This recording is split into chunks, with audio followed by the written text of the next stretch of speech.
अस्सलाम वालेकुम viewers, welcome to students platform. Viewers, आज हम पढ़ेंगे एसओसी 405 के लेसन नंबर 15 और 16 को।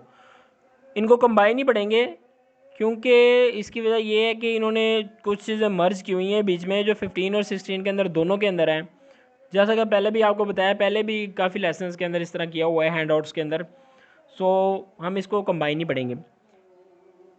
स्लीवंस इंटरपर्सनल थ्योरी को हम पढ़ेंगे, लेसन नंबर 15 से स्टार्ट करते हैं।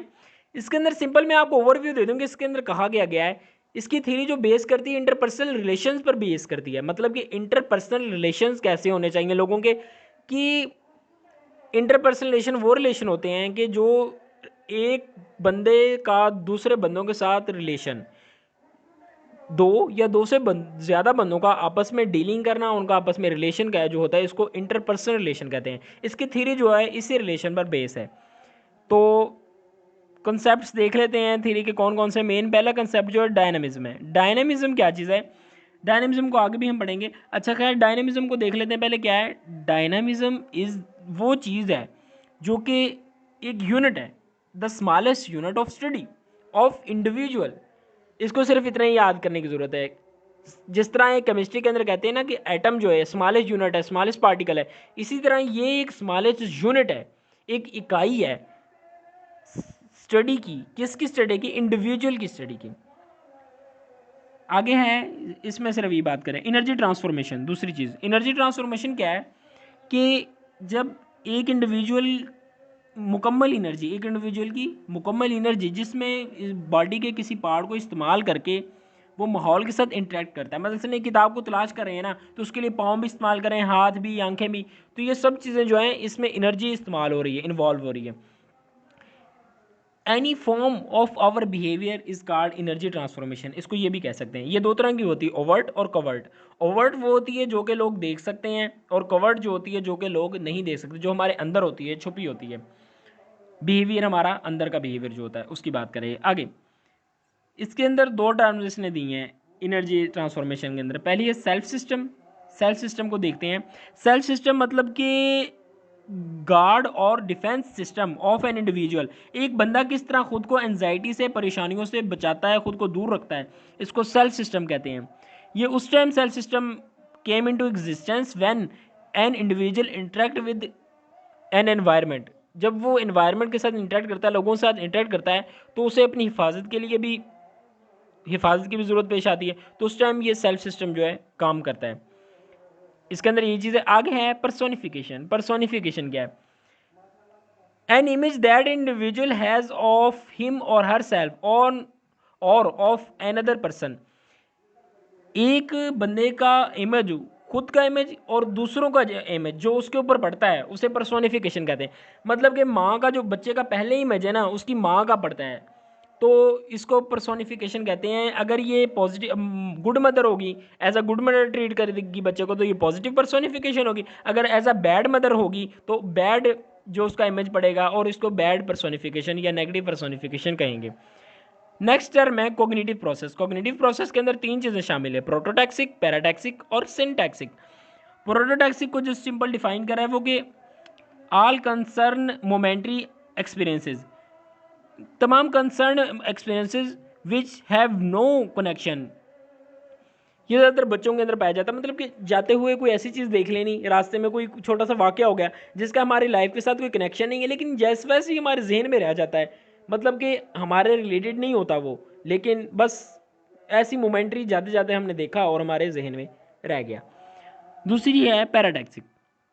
पैराटैक्सिक मतलब कि कोई अपने जिन ताल्लुक, मतलब कि जो अपने जिनका कोई ताल्लुक नहीं होता हमारी चीज़ों से, दो चीज़ें ऐसी जिनका कोई आपस में ताल्लुक नहीं होता, हम उनको जोड़ने की कोशिश करते हैं।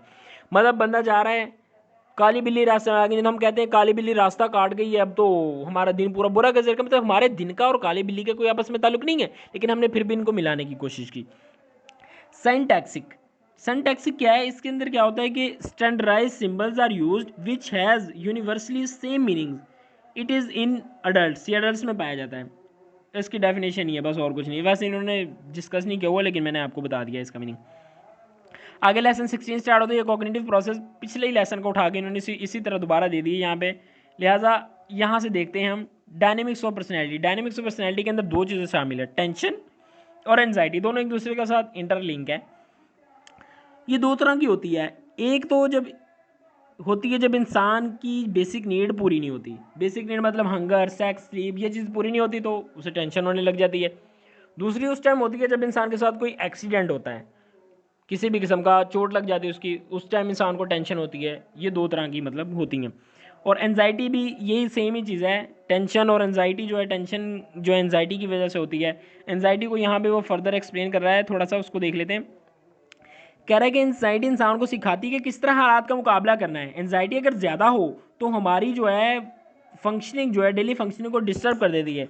ये रियल भी हो सकती है और इमेजिनरी भी हो सकती है। ये एमसी उसके हवाले से चीज़ के एनजाइटी रियल भी होती है और इमेजिनरी भी, दो तरह की, रियल इमेजिनरी। आगे स्टेजेस हैं डेवलपमेंट की, मोस्ट इंपॉर्टेंट लॉन्ग क्वेश्चन। पहली स्टेज है इन्फेंसी। इन्फेंसी क्या है, इसकी स्टडी रीडिंग करेंगे हाईलाइट पॉइंट की। Period of infancy extend from birth to appearance of articulate speech. जिस टाइम बच्चा माहौल के साथ इंटरेक्शन बंदे का शुरू होता है ना, पैदाइश से लेके माहौल के साथ जो इंटरेक्शन है, जिसके अंदर वो बोलने को जस्ट अभी स्टार्ट ही करता है, बोलना को सीखना स्टार्ट करता है, उसको इन्फेंसी कहते हैं। और ये जो होती है birth to oral zone, simple इसको ये कह सकते हैं हम।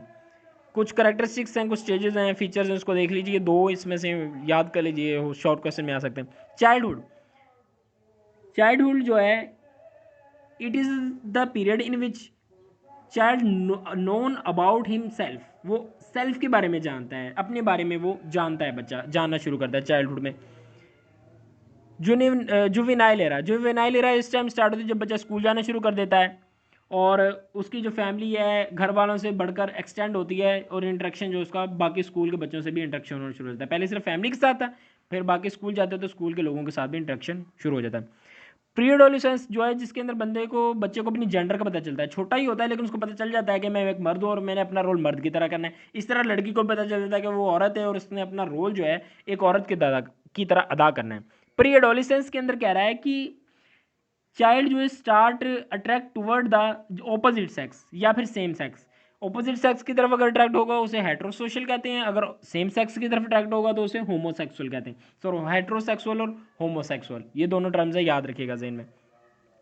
लेट एडोलेसेंस वो है जिस टाइम वो एक बड़ा हो जाता है, यंग हो जाता है, मेच्योर हो जाता है और एक रिस्पॉन्सिबल सिटीजन बन जाता है, अपनी रिस्पॉन्सिबिलिटीज़ का उसे पता चल जाता है। एक टर्म आगे यूज़ हो रही है, characteristics research and research methods. इसके अंदर इसने बड़ा काम किया, ये जो क्या कहते हैं साइंटिस्ट थे जिसको हम डिस्कस कर रहे हैं, इन्होंने इसके सवीलियन नाम है इनका, सलीवन सलीवन नाम है। इन्होंने जो काम किया ना, इन्होंने कहा कि जो पेशेंट होते हैं ना सिजोफ्रेनिक्स का नाम लिया, इन्होंने कहा कि ये फ्री एसोसिएशन के मेथड से ये ठीक नहीं हो सकते। फ्री एसोसिएशन का मेथड वो मेथड होता है जिसके अंदर हम मरीज़ को सिंपली अलग से बिठा देते हैं और उसे कहते हैं कि उसके जहन में जो आ रहा है वो बोलता जाए।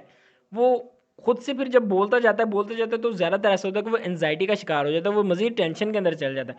उसने कहा दो मेथड दिए, उसने एक इंटरव्यू के उसने अंदर कहा कि इसके अंदर इसने कहा कि सिर्फ ऐसा नहीं होना चाहिए कि क्लाइंट की बात सुनी जाए, बल्कि थेरापिस्ट जो होता है इसका भी बहुत बड़ा रोल होता है। वो पेशेंट की बातों का जवाब किस तरह दे रहा है, किस तरह उसके साथ डील कर रहा है, उसने ये बात कही थी। उसने जो है ना ये इंटरव्यू, सॉरी मैं स्क्रॉल करना भूल गया, अच्छा, face to face situation that take place between patient and therapist. चार स्टेजेस बताएंगे, formal inspection, recognizance, detailed inquiry और टर्मिनेशन। ये चारों की स्टेजेस एज इट इज़ ये आपने याद करनी है, इसकी डिटेल्स नहीं दी हुई इसने। रिसर्च ऑन सिजोफेरिया, सिजोफेरिया पे जो इसने रिसर्च की, इसने बहुत बड़ा कारनामा था इसका ये।